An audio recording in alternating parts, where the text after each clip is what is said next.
Hello बच्चों, कैसे हाल चाल हैं। तो बच्चों हम लोग आ गए हैं रियल के अगले वीडियो पर।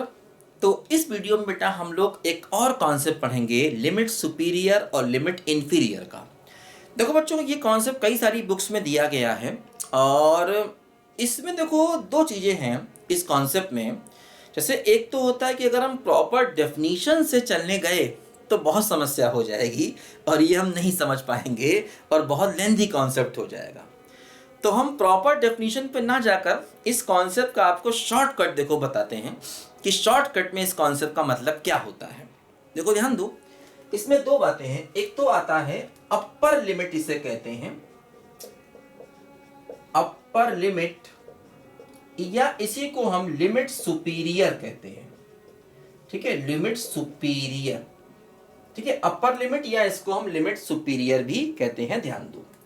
और इसका देखो नोटेशन ये होता है, limit of a n tending to infinity. देखो ऊपर ऐसे लगा देते हैं या इसको खाली ऐसे भी लिखते हैं, लिमिट ऑफ ए एन और ऊपर ऐसे बार लगा देते हैं। बार का मतलब लिमिट सुपीरियर।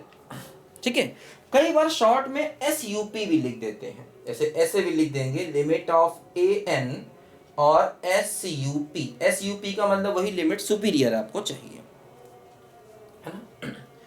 और ध्यान देना, इसी प्रकार दूसरी चीज होती है लिमिट, लोअर लिमिट भी कहते हैं इसको, लोअर लिमिट या लिमिट इंफीरियर भी इसको हम लोग कहते हैं, लिमिट इंफीरियर भी इसको हम लोग कहते हैं। या ऐसे लिख देते हैं लिमिट ऑफ ए एन। ठीक है, ऐसे करके देखो लगा देते हैं एन टेंडिंग टू इंफिनिटी। इसके देखो नीचे यहां पर बार लगा देते हैं, ऊपर बार लगाते हैं या नीचे बार लगाते हैं, या देखो ऐसे भी लिखते हैं कि लिमिट ऑफ ए एन और बार, या i n f limit of a n. ठीक है, तो ये दो कॉन्सेप्ट यहां पर होते हैं। कई तरीके देखो लिखने के हैं, सब बता दिए, इससे आप कंफ्यूज मत हो। देखो इसका मतलब कहीं ना कहीं लिमिट पॉइंट से होता है। लिमिट पॉइंट, देखो लिमिट पॉइंट मैंने एक कॉन्सेप्ट पढ़ाया था बेटा आपको, लिमिट पॉइंट ऑफ सीक्वेंस। ये मैंने आपको एक कॉन्सेप्ट पढ़ाया था। ठीक है, तो इस को पढ़ने से पहले लिमिट पॉइंट ऑफ सीक्वेंस वाले कॉन्सेप्ट को आप पढ़ लीजिए। इसी प्लेलिस्ट में एक छोटा सा कॉन्सेप्ट था, लिमिट पॉइंट ऑफ सीक्वेंस क्या होता है। देखो क्या होता है, लिमिट पॉइंट ऑफ सीक्वेंस में ही जब सीक्वेंस के दो लिमिट पॉइंट्स आए तो बड़े लिमिट पॉइंट को लिमिट सुपीरियर कहा जाता है और छोटे लिमिट पॉइंट को लिमिट इंफीरियर कहा जाता है ना। तो क्या है, देखो greatest limit point, greatest limit point, ठीक है, इज लिमिट सुपीरियर। ठीक है, and least limit point, least limit point is limit inferior. बस ये छोटा सा देखो इसका कॉन्सेप्ट होता है, मतलब शॉर्ट में मैं कहूं तो।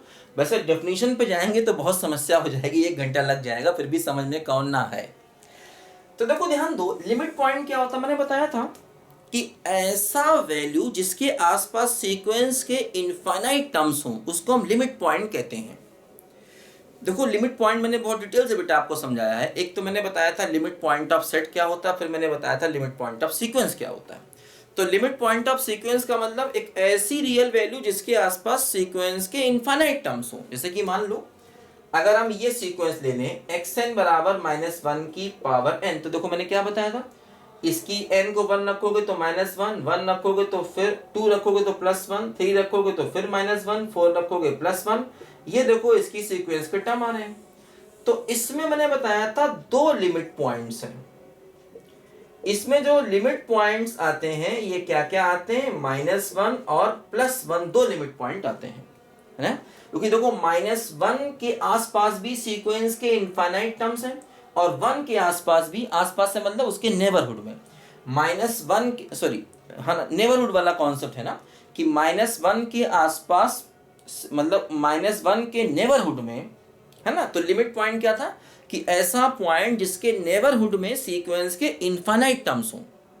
तो इसलिए -1 का आप कोई भी नेबरहुड लोगे उसमें सीक्वेंस के इनफाइनाइट टर्म्स आएंगे।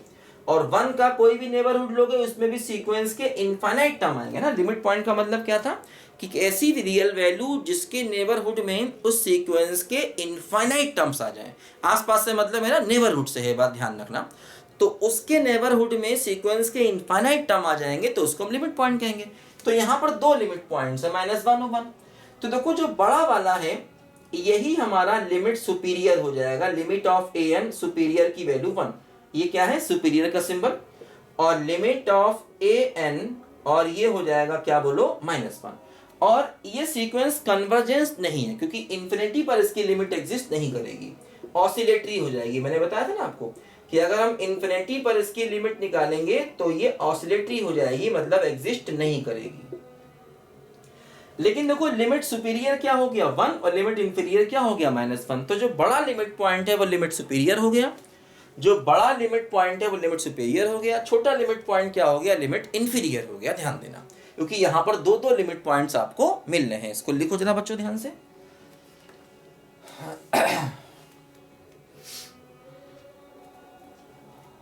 देखो जैसे कि फॉर एग्जांपल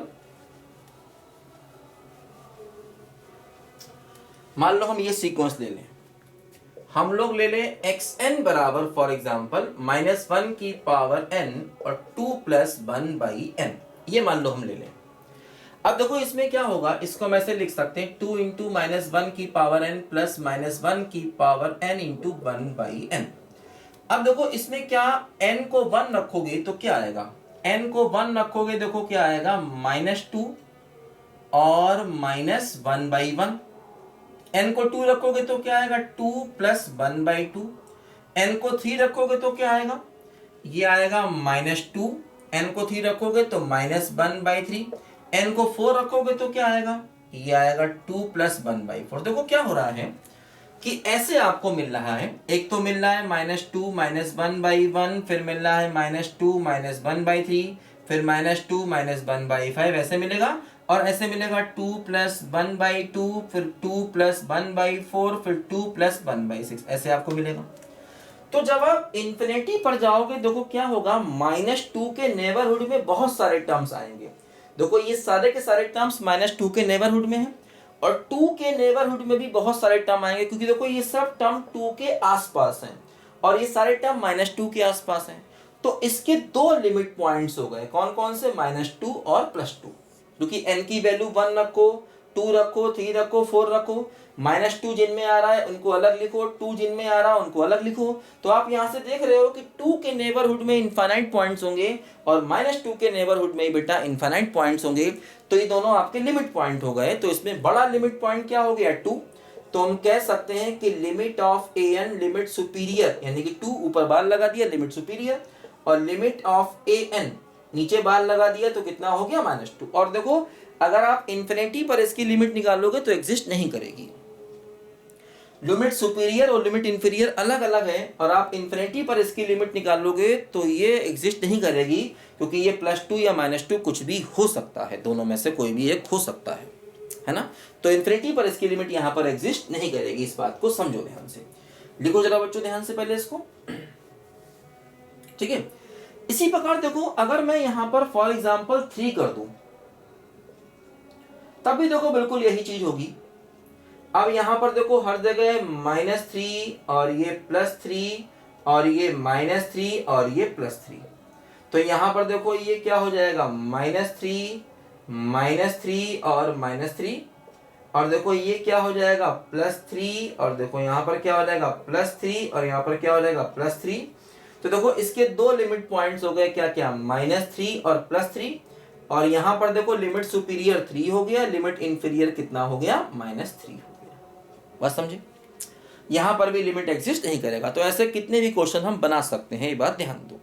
अच्छा अब देखो यहाँ पर बच्चों एक बात और ध्यान दो कि जैसे अगर कभी भी कोई सीक्वेंस कन्वर्जेंट हो रही हो, मतलब जैसे कि मान लो अगर कभी भी कोई सीक्वेंस कन्वर्जेंट हो रही हो, मतलब इंफिनिटी पर xn की लिमिट एग्जिस्ट कर रही हो, है ना। अगर मान लो कभी भी लिमिट ऑफ एक्स एन टेंडिंग टू इंफिनिटी एल आ रहा हो, मतलब ये लिमिट मान लो अगर एग्जिस्ट कर रही हो अगर कभी भी, तो ऐसे केस में ध्यान रखना जो लिमिट सुपीरियर होगा और लिमिट इंफीरियर होगा वो दोनों ही हमेशा एल माने जाएंगे। ये बात ध्यान देना अगर लिमिट एग्जिस्ट कर रही होगी तो। जैसे कि मान लो फॉर एग्जांपल अगर हम ऐसा एक्स एन ले लें और ले लें 2n+1 अपॉन 3n-1, और अगर हम देखें इन्फिनिटी पर इसकी लिमिट निकालेंगे, इन्फिनिटी पर इसकी लिमिट निकालेंगे, तो इन्फिनिटी पर कैसे लिमिट निकालेंगे मैंने बताया, ऊपर नीचे n से डिवाइड कर दो तो हो जाएगा 2+1/n हो जाएगा 3-1/n, तो आंसर क्या हो जाएगा 2/3। देखो इसकी लिमिट एग्जिस्ट कर रही है। तो अगर लिमिट एग्जिस्ट कर रही है तो अगर हम लिमिट सुपीरियर निकालेंगे तो वो भी 2/3 आएगी, और अगर हम लिमिट इंफीरियर निकालेंगे तो वो भी 2/3 ही आएगा। या ऐसा कह दो कि अगर लिमिट सुपीरियर और लिमिट इंफीरियर बराबर आता है तो एक्शन की लिमिट एग्जिस्ट करेगी। यहां पर देखो अभी जो हमने केसेस लिए थे उसमें लिमिट सुपीरियर लिमिट इंफीरियर बराबर नहीं आ रहा था, इसका मतलब action n tending to infinity exist नहीं कर रहा था, है ना। ये बात ध्यान देना। देखो ऐसा होता है ना कि अगर ऐसा है तो ऐसा है। देखो समझो इसमें एक बात और जरा समझो, बहुत ही इंपॉर्टेंट, और ये बात कभी भी अप्लाई होती है, समझो जरा ध्यान से। जैसे कि अगर आपने कोई थ्योरम लिखी, अगर आपने कोई थ्योरम लिखी P, है ना, आपने लिखा P इंप्लाई Q, तो -Q इंप्लाई -P हमेशा अपने आप ही होता है। जैसे कि देखो अगर ऐसा है तो ऐसा होगा, P इंप्लाई Q।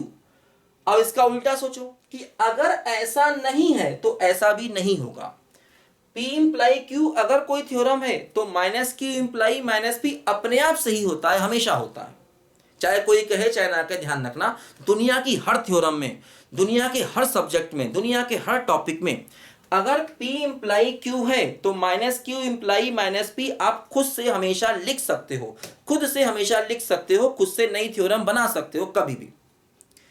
कोई भी सब्जेक्ट हो, कोई भी कॉन्सेप्ट हो, कोई भी चैप्टर हो, आप ध्यान रखना P इंप्लाई Q अगर है तो -Q इंप्लाई -P अपने आप से हमेशा बना सकते हो। मतलब P इंप्लाई Q का मतलब क्या हुआ कि अगर ऐसा है तो ऐसा होगा, इफ देन, है ना, देन कि अगर लिमिट एग्जिस्ट कर रही है तो लिमिट सुपीरियर और लिमिट इंफीरियर दोनों बराबर होंगे और n होंगे, और अगर मान लो ये दोनों बराबर नहीं है तो ये लिमिट एग्जिस्ट नहीं करेगी। तो मतलब -Q इंप्लाई -P, ये बात ध्यान रखना, ठीक है ना। तो वही चीज देखो निकल के आ रही है सामने, है ना। अच्छा एक बात और समझो, जैसे यहां तो लिमिट फाइनाइट थी, अगर लिमिट इनफाइनाइट भी है तब भी ऐसा होगा। जैसे कि मान लो अगर हम लिमिट xn निकालें और n टेंडिंग टू इंफिनिटी है और ये आंसर इनफाइनाइट आ जाए, तब भी ध्यान रखना लिमिट सुपीरियर और लिमिट इंफीरियर ये दोनों के दोनों इनफाइनाइट होंगे। अगर ये लिमिट इनफाइनाइट है, या देखो अगर ये लिमिट माइनस इनफाइनाइट है, अगर xn की लिमिट मान लो माइनस इनफाइनाइट है, तब भी ध्यान रखना लिमिट सुपीरियर और लिमिट इंफीरियर ये भी हमेशा माइनस इनफाइनाइट ही होंगे। जैसे यहां तो लिमिट फाइनाइट थी तो ऐसा होगा, इनफाइनाइट केस में भी ऐसा होगा, ध्यान रखना, ठीक है। जैसे कि मान लो फॉर एग्जांपल अगर हम ये सीक्वेंस ले लें, हम लोग सीक्वेंस ले लें मान लो 3 की पावर n, और अब यहां पर क्या होगा, अगर आप n टेंडिंग टू इंफिनिटी पर xn निकालोगे, यानी कि n टेंडिंग टू इंफिनिटी पर 3 की पावर n निकालोगे तो ये वैल्यू इनफाइनाइट आएगी। तो अब ऐसे केस में अगर हमसे लिमिट सुपीरियर पूछा जाएगा, है ना, तो भी इनफाइनाइट होगा, और अगर लिमिट इंफीरियर पूछा जाएगा तो भी इनफाइनाइट होगा, और अगर ये लिमिट माइनस इनफाइनाइट आती तब भी लिमिट सुपीरियर और लिमिट इंफीरियर माइनस इनफाइनाइट हो जाता, है ना। तो अगर लिमिट इनफाइनाइट आ रही होगी तब भी हमेशा दोनों बराबर होंगे, और अगर लिमिट माइनस इनफाइनाइट आ रही होगी तब भी हमेशा दोनों बराबर होंगे। इस बात को हमेशा ध्यान रखना, ठीक है।